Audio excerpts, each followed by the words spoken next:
Hello, everyone, and welcome back to another episode. We're the Road to Glory podcast. I'm Juliet. And I'm Cecilia, and in today's episode, it's all about what happened in Bahrain in F3 and F2, and oh boy, a lot did happen. A lot happened, and I'm just so happy that F3 and F2 is back because I've missed them. Like, going from having no F2 or F3 for a couple of race weekends, I'm like, you're back, yeah! We are so back.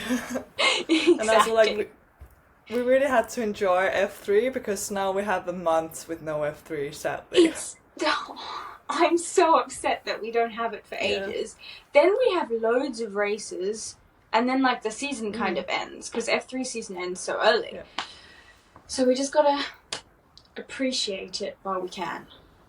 Yeah, as long as it lasts, because it won't be for long. No, exactly. Yeah, and obviously we're only 2 races in both F2 and F3, but still I feel like a lot of has happened, and like we can already start to see a picture of where the championship might go. So that's really interesting. At least, and I feel like in F3, which we will start off by talking about, a clear picture is already like emerging. Yeah, and that clear picture is like, it's Triton and Rafa. They seem to be dominating. They really are. And I'm so angry at myself. Every time I see like Triton doing so well, and I remember back to like, when we did predictions, and I was just like looking at the 3 Triton drivers, just like randomly picking one, literally, because I was so unsure. I'm just like, I could have nailed this. I could have picked Rafa. I was this close to picking him for my Drivers' Championship. Yeah. All 3 Triton drivers seem to be doing pretty well. So you're okay really with your prediction of Charlie, but like it's not too bad. I mean, like if you chose Rafa, you know, it would be, you'd really be slaying. Like you'd be winning. I would at the moment. True. But there's a long season ahead, and who knows? Who knows? Yeah, anything can happen still, obviously. But yeah, he has gotten off to a great start. So obviously talking about Rafa and F3, he took pole position yet again. Yes. So absolute perfect start, but it is perfect. But also, like, what is up with Rafa and sprint races this year? He's like, just nope, I'm not doing it. He's like, you know what? They're on enough points for a win, so it's not worth it. So I'm just gonna stall on the line and be behind the medical car. I think it's the medical car at the back. Yeah. I'll be behind it and then make my way through the grid. Yeah, he was like, I gotta showcase my racecraft here. Because, like, he went from literally dead last because he, as you say, stalled on the grid. And then, like, up to 12th position. Like, it was insane comeback. Literally insane. He had such a great drive. He's just like, oh, I want to show them how good a driver I am. So look at this. Yeah. Now you can't say I'm shit. Exactly. So yeah, it's really impressive to see he leads the championship pretty comfortably so far, because he like won the race in Melbourne and won the race here, but like both sprint races have been like 0 points so far.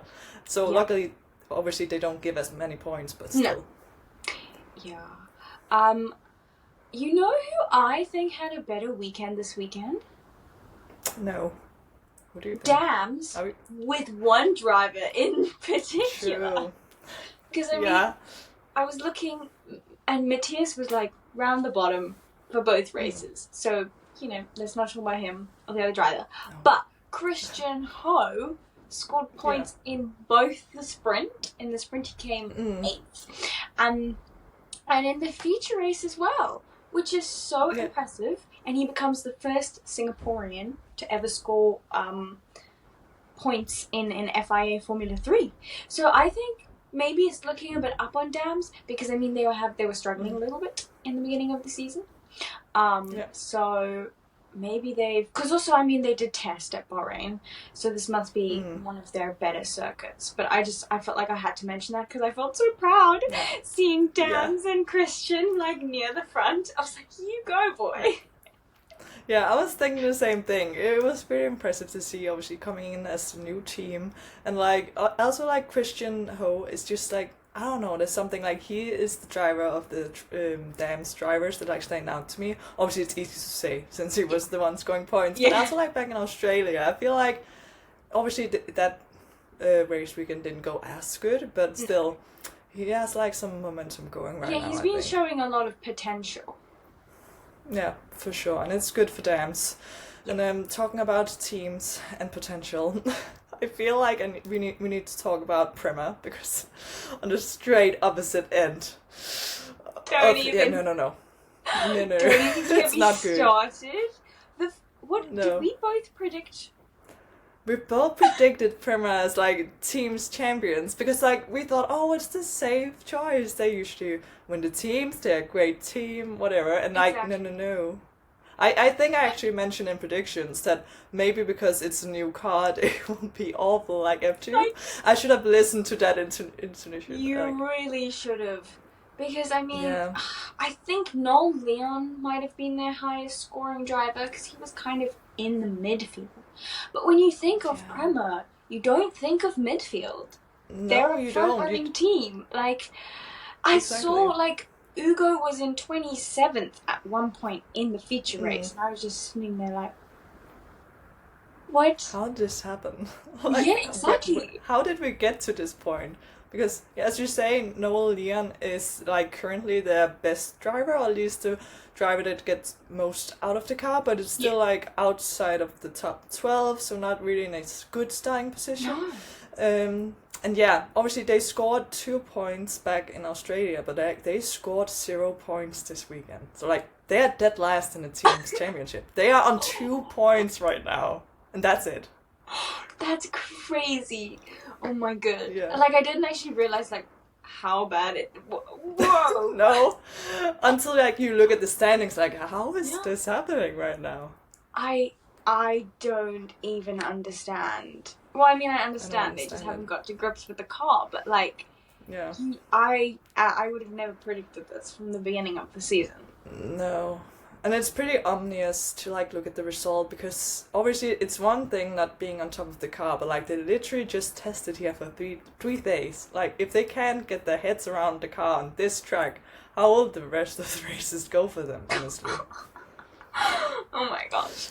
You know, at least my other prediction, who I thought was going to win the championship, did well this weekend. Because I did Nikola Solov, and he won the sprint race. So, you know what? At least I have that to go back on. He had a very good drive in the sprint race. He was aggressive in a good way, you know? It was the right amount of aggressive, because we will come to F2 where we see too aggressive driving, honestly. Like Nikola Solov's like the right amount. Exactly. And I mean, he was fighting with a new driver who was only here this weekend, unfortunately. Really excited for. Yeah. You know, I was sitting and watching and I was thinking, I'm actually cheering for the new driver, Freddie Slater, over my prediction. Just because I really want him to do well. That's how dedicated we are to Freddie Slater at this point. Like, you were hoping he won over like the driver you predicted for the championship. No, literally, I think we're the biggest Freddie fans. We want Freddie in that AIX seat. Get Freddie there. We do. You can't just take him away from us already, like, after one match weekend. What is this? For this one weekend. Yeah. Honestly, also like AIX, we talked about it in our last episode about F3. Things are crazy. Like, what are they doing, honestly? Because obviously Freddie did the in-season testing for him, so like it makes sense that they gave him the seat for like this race. But it seems like he's just going back to Frega now. Like he was supposed to do Frega this year, and apparently he still is. Like he can't do both. So no, but then it's like, who are they getting back into their seat? Yeah, because it looks like a joke if they get Nikita Bedrin back. Because, like, why did you take him out of the car to put him back in the car with, like, no testing? Because you gave it to other drivers. The poor man! Yeah, and, like, Nikita is, like, pretty high up in the standings as well, because he had a great weekend in Australia. Exactly! So, like, what? He just gets booted and then brought back in. Yeah. But it would be even weirder if they brought someone new in. So it's like... Imagine if they, like, take the driver from preseason testing, like Jonas Reed, just, like, randomly, oh yeah, you gotta go to... Imagine. I need to speak to AIX to find out what they're doing. Because... Yeah, like, what is up with this? Literally nothing makes sense. No, we need to have the talk, AIX, please. Like, let us into the thinking behind what is going on right now. Just explain yourself and then we won't question you the entire time. No, because, like, obviously to make it clear, they haven't announced who will be driving for them essentially, like, the rest of the season. So, like, we're just in the dark. Yeah, they have a little bit of time to decide now. So I'll give them that. Have a month. But it's like, really, I don't get them. I don't understand it either, honestly, because also they usually are a not so good team. Let's put it that way, to put it nicely. But for some reason, Nikita Bedrin and Freddie Slater they have performed very well in the car, and like, but yeah, we haven't seen as much from like their full-time drivers, so it's a really odd situation. It really is. Yeah, so it'll be interesting to see what comes of that, because honestly, watching the sprint race, I wasn't really able to watch it live. Like, I watched the start, and then like you like updated me, and I was like, scream at me if Freddie actually wins, because I was rooting for him as well, which obviously he didn't, unfortunately. No. But just like seeing, because I did go back and watch the race, seeing like one of the most experienced F3 drivers in Nicolas Solo literally battling the least experienced driver Freddie Slater for the win was crazy. Literally insane. And I know like it was reverse grid, so they didn't actually qualify right up the front. No. But it doesn't matter. That's why we have the reverse grid, is that we get these battles that we wouldn't have necessarily seen before. Exactly, and also like it isn't like Freddie started from reverse grid pole. He started from third, so he like still had to pass people to get the lead. Yeah. Yeah, and he didn't make it easy for Nicola. No, he didn't. Yeah. It was a fight, and they kept coming back on each other, and I was like, obviously I was rooting for Freddie in the moment, because I mean that's just such like a great redemption story. But I mean he still got on the podium, which is so impressive. It really was. He did so well. You know who else had a really good weekend? Was Callum Voisin in that Rodin. True. It was really nice to see the Rodin having some pace. I mean, he came 4th and 2nd, which is really impressive. Yeah, and it really was, because we didn't see much from them in Australia. No. I mean, Louis had a bit of an unfortunate feature race. You could say so, stalling off the grid. Honestly, just what is wrong with F2 and F3 cars? Because I understand, like, it's not an actual question, but can we just change how the car is built so this is not an issue? Because it's so annoying for, like, drivers and us as the viewers. Because, like, the moments like this where drivers stall, which is so easy, they can't just, like, restart the car. So, like, it can, like, decide championships, honestly, which we saw last year. Exactly, which we saw with Isaac Hadrock. So it's like, it's unfortunate that your entire race can be over before it's begun, pretty much. Yeah, and like, I don't know how much it would take to like, just build in anti-stall in these cars, because like, I beg, please. But also like, if people crash, usually like, had it been an F1 car, they could just continue driving, but they stall when they crash often, and that's why they can't get the engine back. Exactly. So, like, it have to be a safety car.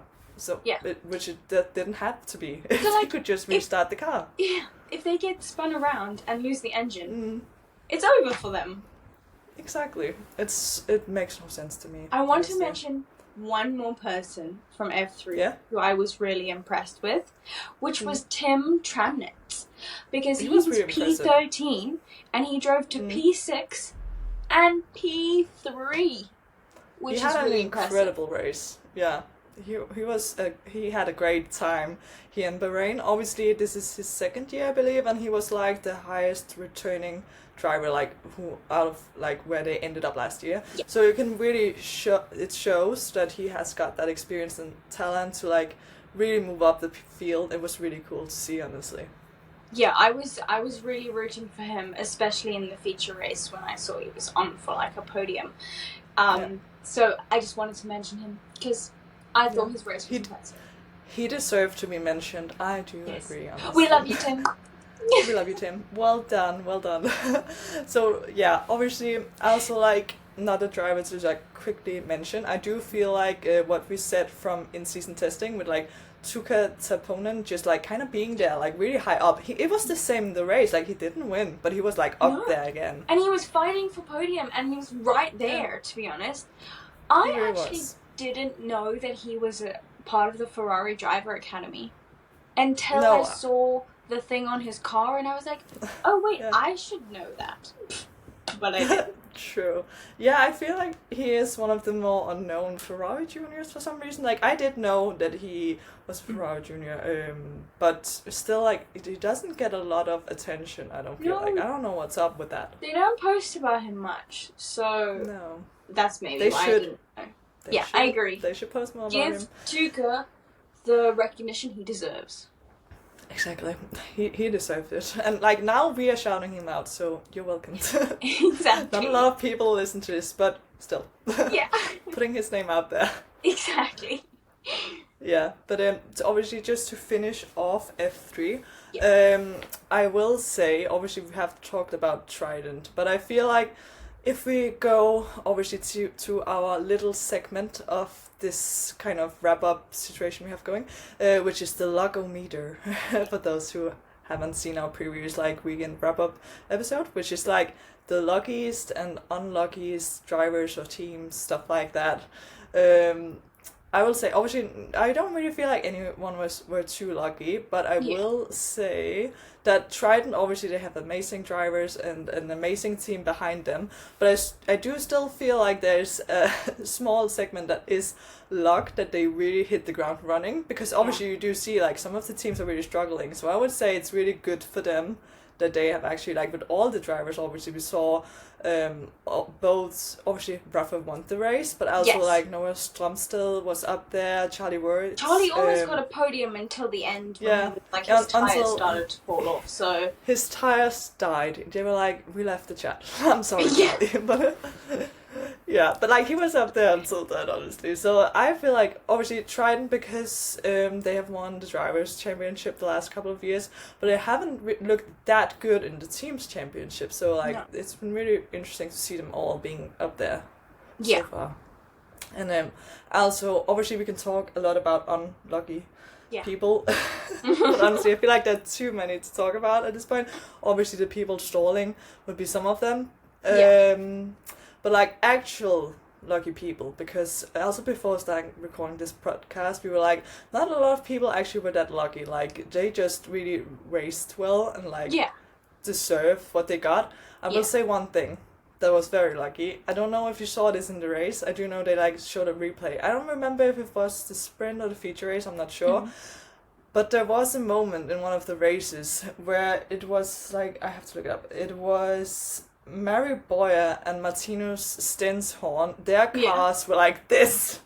Like, the fact that they didn't crash, I almost have to, like, find the screenshot I have of it. If we're talking about being lucky, the fact that they didn't crash was insane. Like, I'll just, like, it's not over, but, like, their cars were like that, and they didn't crash. Like, that's insane. Like, how did that... That's crazy. How is that possible? How did they come out of that unscathed? Yeah, I was like, that has to be the luckiest drivers on the logometer. Seriously? Was like Martinez and Mary Boyer, like, for not crashing. Because they just were perfect. Like, had one of the cars bits been like a little lower, they would have done. Yeah. So I feel like they deserve the shout out. I agree. They deserve to have their moment. They did, and now we can move on to F2, which was really great as well. Obviously, sprint race was amazing for you. Yes, I'm going to mention it here again for those who don't know. I am a really big Pepe Marti fan, and went through hell last year. But Bahrain is a track that really seems to suit him. It was very nice to him last year. I think he came 3rd. I'm not sure which race last year, but he was on the podium last year as well. Yeah. But with Pepe Marti winning the sprint race, coming so from P11 on the grid as well, it Mm. wasn't just like, he started on pole and won. The man had to fight his way through the pack, which was just very, very impressive, and I was very, very happy. Yeah, it was honestly amazing to see. Also because I wasn't able to really watch the race live. Yeah. So like going back rewatching it, I did know the result. Like Pepe won it, but I was like rewatching it. I was like, how does he win it? Yeah, Like, yeah, like from that to there, like still like with only a couple of laps to go, he was still in P4. I'm like, when does this happen? Like that was such great racing for him, honestly. And I mean, it was just a good weekend for him overall, because even in the feature race, he almost had a podium. He came P4 Exactly. and he was almost fighting for a podium. So close. So it's like, very good weekend for him. And I think he needs this confidence, take this into it, and this could be his season. It could be. It really could be. It was really nice to see, because obviously he really used his experience of like saving the tires, kind of staying back, because obviously it did take a while for him to like make it to P1, but it was just smart driving, staying behind, not getting involved in too much mess. And exactly. then when the drivers in front of him, maybe the tires were going off a bit and they were like really focused on each other, he was like able to just like, oh, thank you, Yeah, he was I'll like, go past I'll take that. Yeah, exactly. It was really nice to see. It was. And also, I think it is a important time to be showing his true potential right now with everything going on at the Red Bull family, because you never know when they're gonna need to like bring another driver up. Pepe's like, look what I can do in F2. I've been here for a little while. If you want to bring me up, I'm available. Exactly, because like a lot of the attention has gone to Arvid Lindblad, which I get because he's a very talented driver as well. But like Pepe is really showing stuff here. Like he's kind of outperforming Arvid so far this season. Exactly. So if he can continue with this and have a really good season, I think he could be in talks for progressing. I'll just say that. Who knows where, but progressing. Yeah. Because, I mean, he was teammates with Isaac Hadjar last year, and they were really good friends. So imagine that duo in F1. Also, like, we had such a wholesome moment with, like, Isaac being there when Pepe won the race. Like, congratulate him. It was so sweet.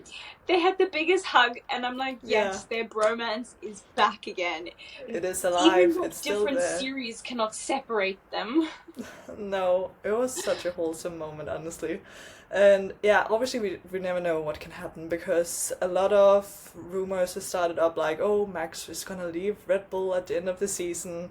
And like, if he leaves, first of all, I'm not saying either Pepe or Arvid would go straight up to the Red Bull seat, but still they could potentially be needing drivers for the Racing Bulls, both because like obviously they would probably take one of those drivers up to Red Bull seat, or just like also obviously there's still kind of a question mark about Liam Lawson for next year, because he's kind of on a rocky patch right now. He's not really been performing as much as they had probably hoped. So I mean, with Red Bull, your seat is never confirmed. You're never safe. No, you really aren't. It might be nice to be in the junior team, because you're like, oh, I don't know where I might go. But then also they do like to drop their juniors very easily. So. Exactly, that's the risk you take, because it's like either you make it to F1 or you drop that for a couple of seasons in the feeder series. Like there's no in between. Exactly. Talking about the sprint race, obviously we said Pepe won it. Another driver I feel like we have to mention, sadly, about the sprint race was Alex Dunn and his very aggressive driving. I think Alex, I mean, he gets his redemption. We'll touch on that in a little bit.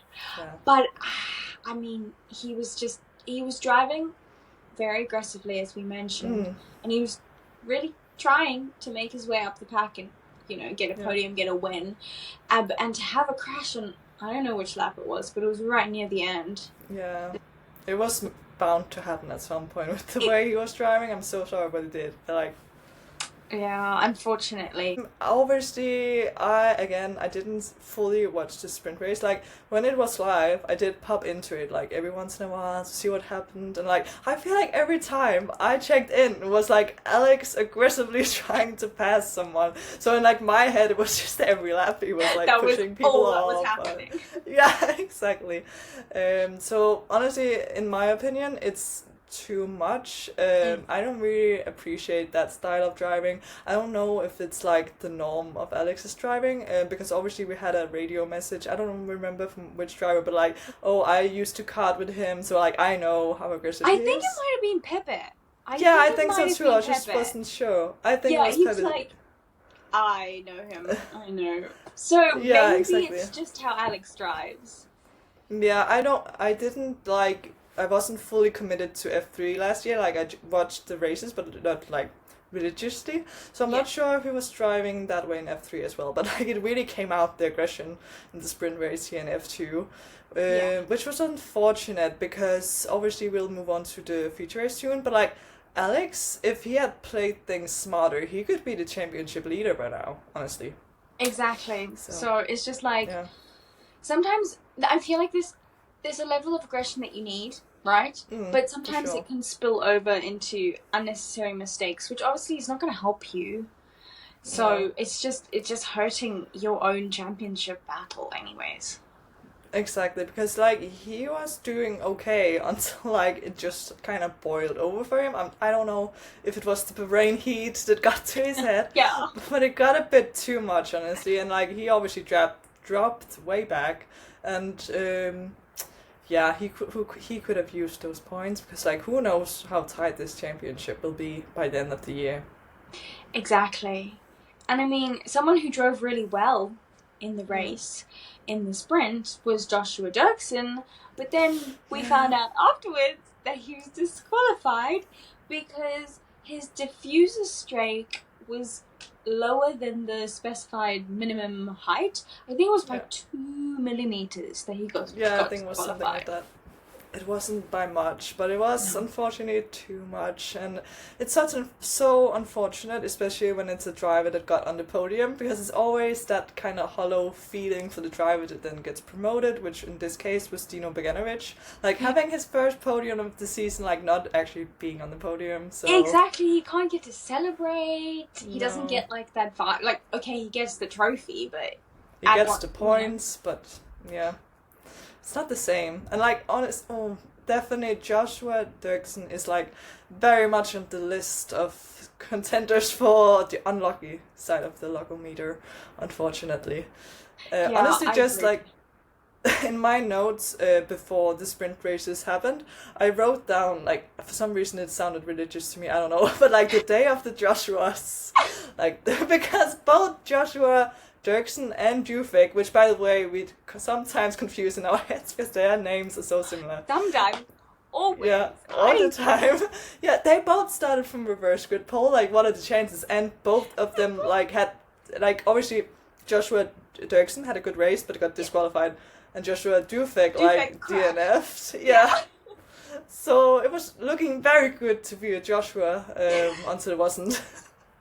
You don't want to be named Joshua in the lower formulas, I don't think. Apparently not, and like it's so unfortunate. We have seen like often when we talk about Dirksen that some teams are very much on the limit of things about how they set up the car. So this time maybe it was just a small mistake, or but unfortunately it was enough to get disqualified from the sprint. Can I take a break here to mention something that I don't like? And it may be controversial. I think you know. Yeah, it may be controversial. I don't know what other people think. But I am not a fan of Sebastian Montoya's livery. I knew we had to talk about this. Like, what was that livery? I texted you. Have you seen the murder of the Prema livery in F2? My beautiful, beautiful Prema has been destroyed. What did you do to her? Yeah, it's not good. And like, honestly, first of all, one thing is it doesn't look good. Second of all, I'm like, you drained all the energy from the beautiful Prema car, because like Prema had a pretty awful weekend in F2 as well. Not gonna lie. Exactly. I mean, Sebastian Montoya got spun around, and then I think he DNF'd because he couldn't get the car started. No. Because again, F2 and F3, you know, you can't. Someone has to go in the back of it. Exactly. No manual restarts. I was reading up on the livery, a Mumbai Falcons livery. Yeah, because obviously the commentators did mention that it's the Mumbai Falcons livery thing.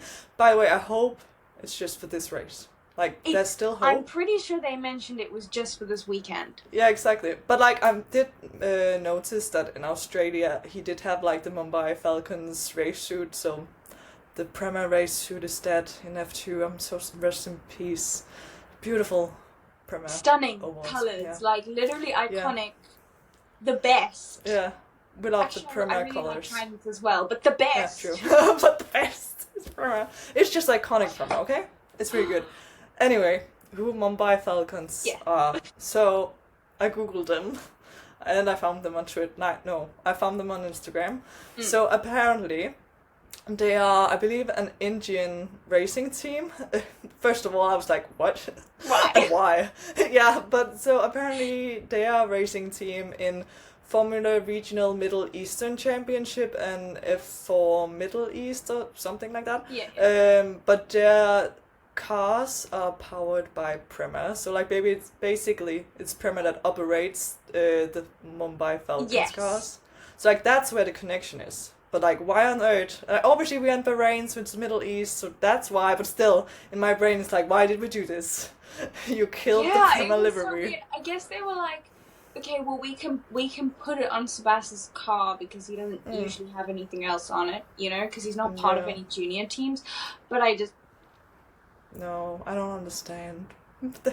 They drained Prema so bad because I don't know what happened with Prema, because Gabriel Mini, obviously he still has his gorgeous Alpine livery, so all is good there. But like still, it's not the Prema livery. So like this weekend we had no gorgeous Prema livery. I miss her.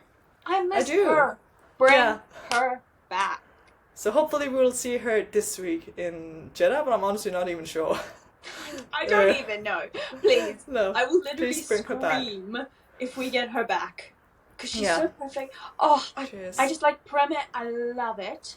I feel like Trident's probably my second favourite. Especially from the helicopter camera. Because all the colours kind of like blend together. And it's got such a beautiful blue. But like, maybe I like the white on the cars. Because that's what the two have in common. But it is just made very nice. Also because you are not questioning which team it is when you see a Prema or a Trident. But like some teams, are kind of like, you have to take a moment to see like, what's this car? I get confused between Rodent and High Tech because the front of it looks silver sometimes, and I'm like, that you just unlocked a new issue, because for me it's like Roland and Campers, and then in F2 it's like with Miata as well. Roland, go back to black, okay? Just do us a favor. Yeah, and do that. But anyway, Prema did seem, at least in Gabriel Mini's hands, in the in-season testing, which they literally just did at the track. Mini set the fastest time of all of the tests, and like he was struggling from practice to qualifying to the races. It wasn't a great time, honestly. No, it wasn't. And for someone going in who you really expect to be doing well and then just completely wasn't, it was like, what is different? Is it hotter? Yeah. I mean, it's like a week or so later. Maybe. But it still shouldn't change things that much. So it's really confusing. I do hope they have a better time in Jeddah. Obviously, they have the chance to bounce back immediately. Maybe they won't if the Mumbai Falcons livery is still there. We're so sorry to Mumbai Falcons, but we don't like your livery that much. We love you. Yeah. But we love the Prema livery. Sorry. Yeah. So just maybe go back to that and everything will be great. Stay in your lane. Yeah, exactly. Like, it's enough with the race suit. Like, we can deal with that. Yeah. I quite like the blue. She's quite nice. You know, it's okay. I want to live. But not the livery. Apparently we're very possessive over the Prema livery. Apparently, but like we have to stay our ground here because we only like if Sebastian doesn't have the livery, like we are down to one Premier livery car in F3, and obviously F3 doesn't even drive in Jeddah, so like we will have none. No. Exactly, we won't be seeing him for ages. Yeah, it's like a loss of identity from the Premier, honestly. Yeah, so fingers crossed, the livery will be back soon. We miss her. Sorry we for want a her little back. rant here. About the Premier livery. Yeah, but it had to be said. It had to be said. I had to get it off my chest. Yeah, and back to the races. So we have covered the sprint race pretty much, I think. And obviously, as you said, in the feature race, we do get redemption for Alex Dunn. He got it done, as like all social media platforms wrote. Like they couldn't help themselves. No, they couldn't. Yeah, so obviously winning the race in quite a dominant fashion did show that when he brings down the aggression level just a tiny bit, he really did show something spectacular. Exactly, and I feel like Rodin had done a little bit of a repeat of what they did last year with Zayn Maloney. Yeah, I mean, exactly. Zayn Maloney did get back-to-back wins, I'm pretty sure, or something. Yeah. If I'm remembering right. Yeah, sprint and feature race. Exactly, in Bahrain.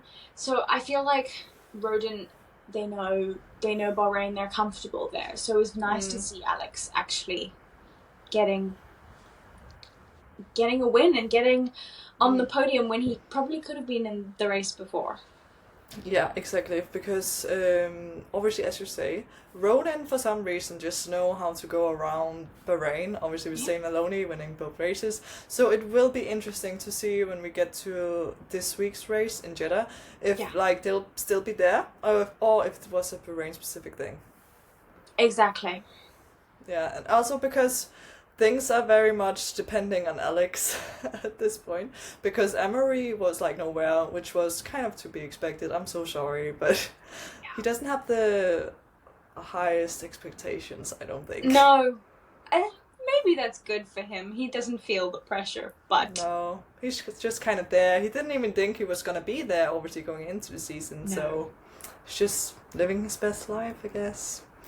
Yeah. Good for him. You know who did well this weekend? Was my prediction.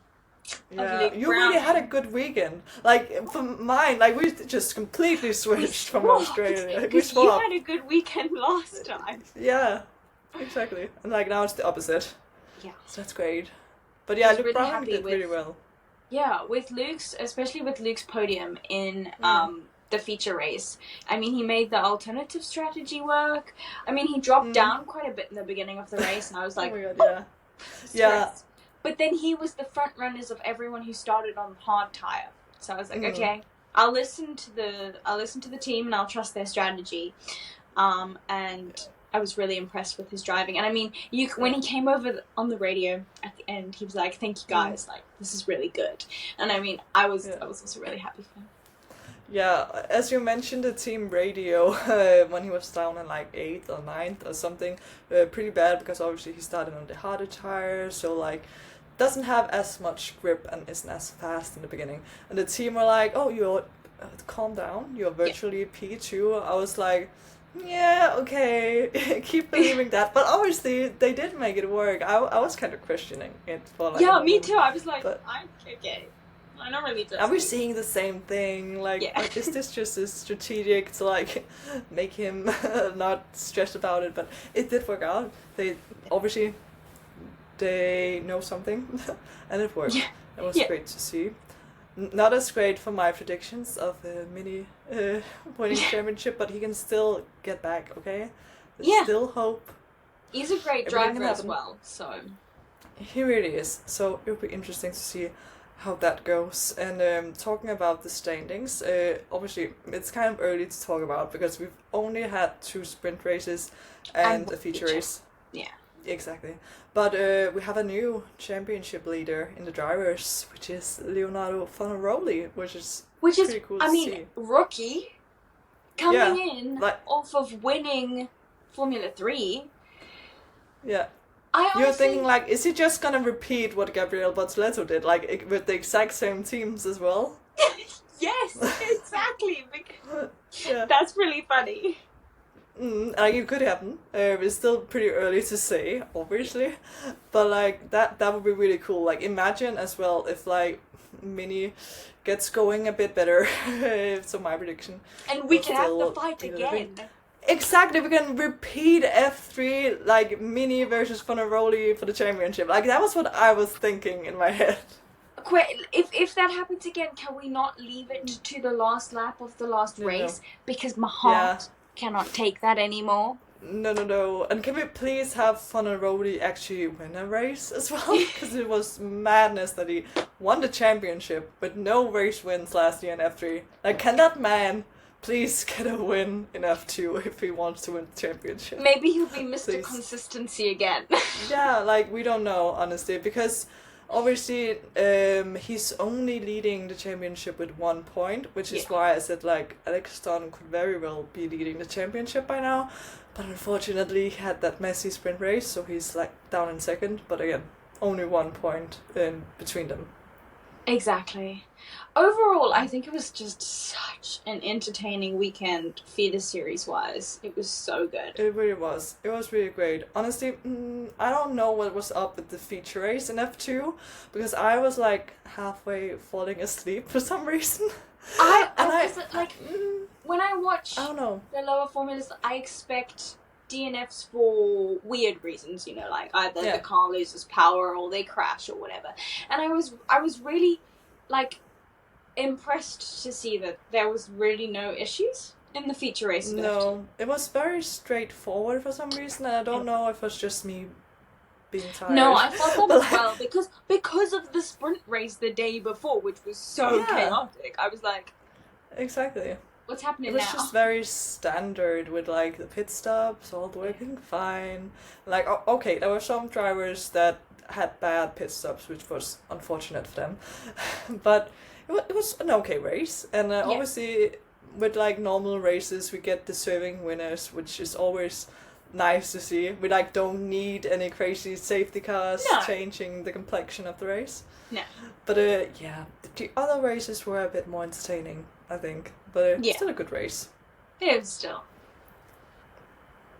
For sure. And also, just with unlucky drivers, as we mentioned, there weren't many, like, really lucky drivers. There were just really good drivers, which got things deservingly. But talking about unlucky drivers, I do not understand what is going on with Victor Martins and starting races. Yeah, like, what happened, honestly? Because it's not the first time that he has a terrible start to a race, and it's so unfortunate because it just gives him additional work he has to, like, make it part of the field again. I mean, it was really unfortunate for him because he got pushed straight onto the grass, goes through. Yeah, in the sprint, it was terrible. Polystyrene barriers, and then his front wing breaks, so then he has to pit for that, which puts him way down the order. Which is just, I think he just had really bad luck.